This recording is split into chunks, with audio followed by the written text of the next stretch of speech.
Hey guys, Jess here. I am popping some seeds.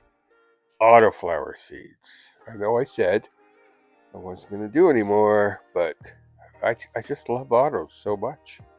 And when you get a big one, man, that's awesome. Okay, so the first one up, Purple Domina by Laughing Hyena Seeds. And we've got a Fat Bastard by Coastal Berry Seeds. And the Blueberry, also by Coastal Berry Seeds.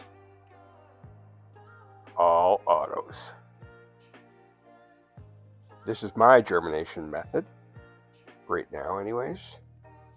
Using the heating mat, the plate, moist paper towels with distilled water, and just let this sit for about 24 hours.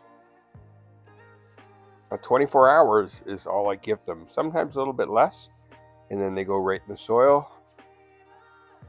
Even if they do not have a tail yet. I did this video and I forgot to even show a close-up of the plate and the seeds. The blueberry is the only one that popped. But like I said, regardless, they're all going in the soil. I'll be using just a plain Pro Mix, nothing added to it. But actually, I'm going to put mycorrhiza, or mycorrhizae, however they say it. I am going to be putting them in solo cups. I know a lot of people would cringe because it's always best practice to put your autos in their forever pots. But not me. I like to be different.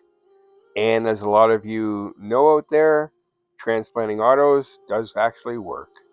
You just have to be very careful. That brown stuff on top, that's vermiculite. Just going to make it easier for the little lady to bust through. Peace, everybody.